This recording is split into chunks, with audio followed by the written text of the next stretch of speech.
গত 2 দিন ধরে কিন্তু রোজ ভ্যালির অনলাইন ফর্ম ফিল আপ শুরু হয়ে গেছে চিট ফান্ডের। যে চিট ফান্ডের টাকা আপনারা জমা দিয়েছিলেন রোজ ভ্যালিতে, সেই অনলাইন আপনাদের ক্লেম করার জন্য কিন্তু অনলাইনে ফর্ম ফিল আপ কিন্তু শুরু হয়ে গেছে।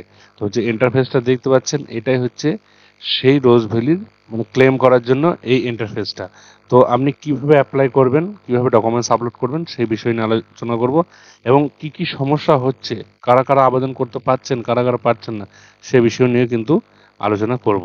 এবং যারা মান্থলি টাকা দিয়েছেন তারা কিভাবে অ্যাপ্লাই করবেন সেটাও কিন্তু এই ভিডিওতে জানিয়ে দেবো। তো প্রথমে আপনাকে কি করতে হবে, গুগলে এসে আপনাকে লিখতে হবে রোজ ভ্যালি। রোজ ভ্যালি এবিসি, এটা কিন্তু আপনাকে লিখতে হবে। প্রথমে যে লিঙ্কটা আসবে এই লিঙ্কটাতে আপনাকে ক্লিক করতে হবে।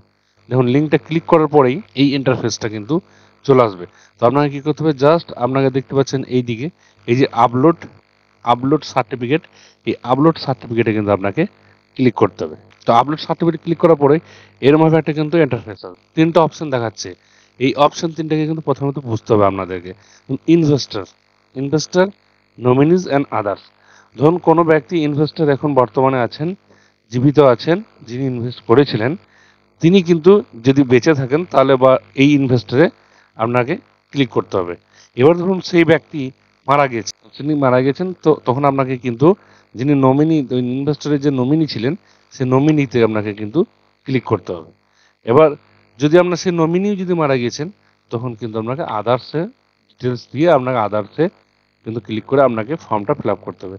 মোটামুটি সেম আছে, একটু আলাদা আছে। তো আমি প্রথমে সাধারণত সবাই ইনভেস্টরই করে, তো ইনভেস্টরটাই কিন্তু আমি দেখাচ্ছি। ইনভেস্টর প্রথমে কি করতে হবে, আপনাকে ইনভেস্টর ক্লিক করলে আপনাকে প্রথমে কোম্পানির নাম সিলেক্ট করতে হবে।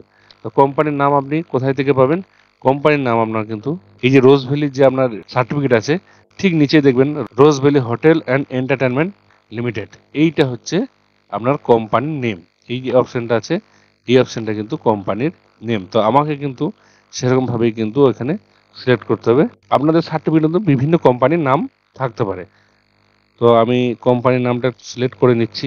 এই ধরুন রোজভ্যালি হোটেল অ্যান্ড এন্টারটেনমেন্ট, এই যে আমার রয়েছে অপশনটা, আমি কিন্তু এখানে ক্লিক করে নিলাম। প্রথম আমানতকারী। এবার অনেক অনেক সময় কি হয়, একই দলিলে বা একই আপনার যে সার্টিফিকেট আছে, সেই সার্টিফিকেটে কিন্তু জয়েন্ট হয়ে থাকে। তখন কিন্তু 1 নম্বর 2 নম্বর কিন্তু আপনি অপশন ফিল আপ করতে পারেন। প্রথমে কি করতে হবে আপনাকে, ফার্স্ট ইনভেস্টার, মানে আপনি যদি একজনে হয়ে থাকেন তাহলে কিন্তু এখানে আপনার ফার্স্ট ইনভেস্টার মানে আপনার নাম দিতে হবে।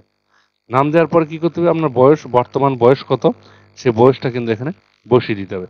তারপর আপনার জেন্ডার মেল ফিমেল যাই হোক সেটা কিন্তু আপনাকে এখানে সিলেক্ট করতে হবে। সিলেক্ট করার পর আপনার যে ফোন নাম্বার আছে, ফোন নাম্বারটা কিন্তু এখানে বসিয়ে দেবেন। তারপরে কি করতে হবে, আইডেন্টি টাইপ, পরিচয়। আইডেন্টি টাইপ পরিচয় আপনার কি আছে, Aadhaar card, driving licence, PAN card, voter card, passport, যে ডকুমেন্টসগুলো আছে এই ডকুমেন্টসগুলো কিন্তু আপনার সিলেক্ট করে কিন্তু আপনাকে আইডেন্টিফাইড করতে হবে। আর যখনই আপনি সিলেক্ট করবেন তখনই কিন্তু একটা অপশন খুলে যাবে, এবং এখানে কিন্তু আপনার আধার নাম্বারটা কিন্তু এখানে দিয়ে দিতে হবে। এবার দ্বিতীয় অপশনে কি দেখাচ্ছে, সেকেন্ড ইনভেস্টর মানে দ্বিতীয় যৌথ আমানতকারী। যদি আপনার থেকে থাকে তাহলে আপনি এটা কিন্তু সেম ভাবেই যেমন ফার্স্ট করবেন সেরকম ভাবে কিন্তু সেকেন্ড অ্যাপ্লাই করতে হবে। তারপরে কি এখানে কি অপশন আছে, নেম অফ দ্য ফাদার, তাহলে আপনার নেম অফ দ্য ফাদার বা হাজবেন্ড যেটাই থাকবে সেটা কিন্তু এখানে বসাতে হবে। তারপর আপনার অ্যাড্রেস, আপনার এখানে যে অ্যাড্রেস আছে সেই অ্যাড্রেসটা, বর্তমান অ্যাড্রেসটা কিন্তু এখানে বসিয়ে দেবেন। আপনার এখানে রাস্তা বসিয়ে দেবেন। তারপর আপনার গ্রাম বা শহর বা সিটির নামটা এখানে বসিয়ে দেবেন। আপনার পোস্ট অফিস বসাবেন। পোস্ট অফিস বসানোর পরে এখানে কিন্তু পুলিশ স্টেশন, যে পুলিশ স্টেশন আছে সেই পুলিশ স্টেশনটা কিন্তু এখানে বসিয়ে দেবেন।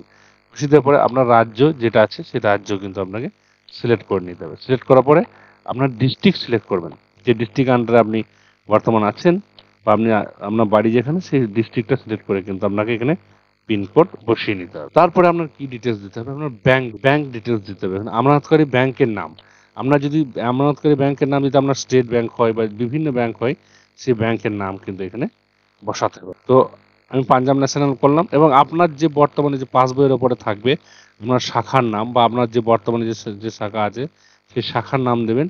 Name of the branch code আপনার যেটা হবে সেই ব্রাঞ্চ কোডটা কিন্তু আপনাকে এখানে বসিয়ে দিতে হবে। সমস্তটাই কিন্তু ব্যাংক অ্যাকাউন্টের মধ্যেই পাসবইয়ের প্রথম পেজে কিন্তু থাকবে। তারপর আপনার অ্যাকাউন্ট নাম্বার দেবেন, এমআইসিআর নাম্বার বসিয়ে দেবেন, আর এখানে আইএফসি কোড যেটা হবে সেটা কিন্তু বসিয়ে দেবেন। তারপর হচ্ছে আমানত সমূহ বিবরণ, যে ইনভেস্ট আপনি করেছেন সেই ডিটেলসটা কিন্তু এখানে বসাতে হবে। এখানে কি বলছে, ইনভেস্টর সার্টিফিকেট নাম্বার, এখানে কিন্তু ইনভেস্টর সার্টিফিকেট নাম্বার, এটা আপনি কোথায় পাবেন? আপনার ডকুমেন্টসে দেখবেন booking form number, booking form number যেটা আছে এটাই কিন্তু, এই নাম্বারটাই কিন্তু আপনাকে ওখানে বসাতে হবে। এবং দ্বিতীয় দিয়েছে তার name of the certificate holder, যে সার্টিফিকেটে যে আপনার নাম আছে সে নামটা এখানে বসিয়ে দেবেন। এবং আমানতের তারিখ, মানে আপনি যে ইনভেস্ট করেছিলেন সেই তারিখটাও কিন্তু এখানে দেওয়া আছে, সেই তারিখটাও কিন্তু আপনাকে বসিয়ে নিতে হবে। যেমন বুকিং ডেট যেটা আছে সেই ডেটটা কিন্তু এখানে বসিয়ে নিতে হবে। তারপরে আপনার কি আছে? আমানতের পরিমাণ। এবার আপনি যে এককালীন যে টাকাটা দিয়েছেন সেই টাকাটা কিন্তু আপনাকে এখানে বসাতে হবে। ধরুন আপনি 10,000 দিয়েছেন, 20,000 দিয়েছেন, 20,000 দিয়েছেন, 30,000 দিয়েছেন, যেটাই আপনি জমা করেছেন সেটা কিন্তু আপনাকে এখানে বসাতে হবে। এবং আমানতের শেষ হবার তারিখ সেটাও কিন্তু আপনার ওই ডকুমেন্টসের মধ্যেই কিন্তু আপনার এই লাস্ট নিচের দিকে থাকবে, যে আপনার যে ম্যাচুরিটি ডেট আছে, সেই ম্যাচুরিটি ডেটটা কিন্তু এখানে দিতে হবে। ম্যাচুরিটি ডেট দেওয়ার পরে আপনার কাছে কোম্পানি থেকে কোনো টাকা পাওয়া গেছে, যদি কোম্পানি থেকে কোনো টাকা পেয়ে থাকেন তাহলে এখানে বসাবেন, অন্যথায় কিন্তু এখানে 0 বসাবেন। তাহলে যে কত মূল্যের টাকা ফেরত পাওয়া যায়নি সে টাকার দাবি করছেন, মানে আপনি যে টাকাটা পাবেন সেই টাকাটা কিন্তু এখানে লিখে দেবেন, কত টাকা মূল্যের টাকা ফেরত পাওয়া যায়নি সে টাকাটা কিন্তু আপনি এখানে লিখে দেবেন।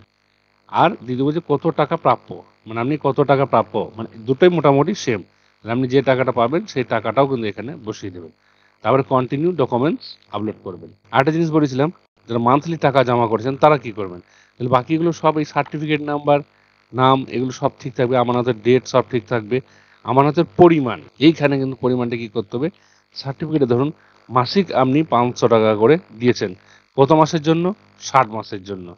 এবার আপনি 60 মাসের জন্য টাকা দিয়েছেন, আপনি যত মাস দিয়েছেন, ধরুন আপনি এখানে 60 মাস দিয়ে 50 মাস দিয়েছেন, তাহলে 50 ইন্টু 500 যেটা হবে সেই টাকাটা কিন্তু 25,000, বা 60 ইন্টু 500 টোটালটাই দিয়েছেন সেই টাকার পরিমাণটা কিন্তু এখানে বসিয়ে দিতে হবে।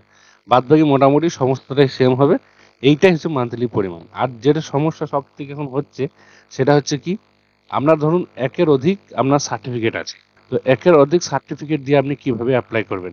যখন আপনি অ্যাপ্লাই করতে যাবেন তখনই কি হবে, তখনই আপনার কিন্তু দেখতে পাবেন এই আধার নাম্বার, ধরুন আপনি আধার নাম্বার দিয়ে আপনি অ্যাপ্লাই করেছেন, যখনই আপনি আধার নাম্বার দিয়ে অ্যাপ্লাই করবেন আবার দ্বিতীয়বারে অন্য সার্টিফিকেটের জন্য অ্যাপ্লাই করতে যাবেন, তখন কিন্তু আপনাকে দেখাবে অলরেডি অ্যাপ্লাইড।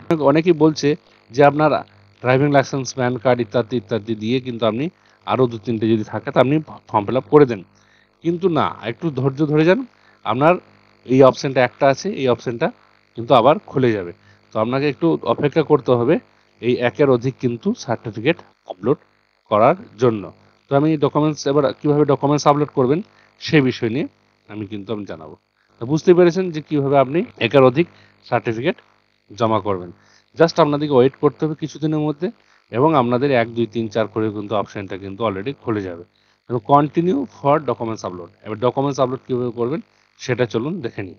তো দেখুন এখানে কিন্তু অপশান খুলে গেছে, কি বলেছে, অরিজিনাল সার্টিফিকেট, যেটা অরিজিনাল সার্টিফিকেট আপনার আছে, যে এই সার্টিফিকেটটা কিন্তু আপনাকে এখানে আপলোড করতে হবে। তারপর কি দিয়েছে, যদি আপনার আসল শংসাপত্র কোম্পানিতে জমা দেওয়া থাকে তাহলে জমা দেওয়া রসিদ, যদি আপনার এই ডকুমেন্টস যদি জমা দেওয়া থাকে, তো আপনার যদি জমা দেওয়া রসিদ বাড়িতে বর্তমান থাকে সেটা কিন্তু এখানে 2 নম্বর অপশানে আপলোড করবেন। তারপরে প্যান কার্ড, ভোটার কার্ড, আধার কার্ড, এটা কিন্তু আপনাকে একটা স্ক্যান করে আপনাকে কিন্তু এটা আপলোড করতে 3 নম্বর। তারপর অরিজিনাল অ্যাড্রেস প্রুফ, আপনার যে অ্যাড্রেস প্রুফ আছে সেটা কিন্তু আধার কার্ড, ভোটার কার্ড, ড্রাইভিং লাইসেন্সেও কিন্তু আপনি করতে পারেন। তারপরে 5 নম্বরে কি করবেন, 5 নম্বরে আপনাকে ব্যাংক পাসবইয়ের যে ফটো আছে সেটা কিন্তু এখানে আপলোড করতে হবে। এবং বাতিল থাকা চেক বা চেকের ফটোকপি কিন্তু আপনি 6 নম্বরে আপনি কিন্তু তারপরে সাবমিট। তো এই ছিল আজকে রোজ ভ্যালির বিষয়ে জানানো, কিভাবে আপনি অ্যাপ্লাই করবেন আর এই সমস্যাগুলো।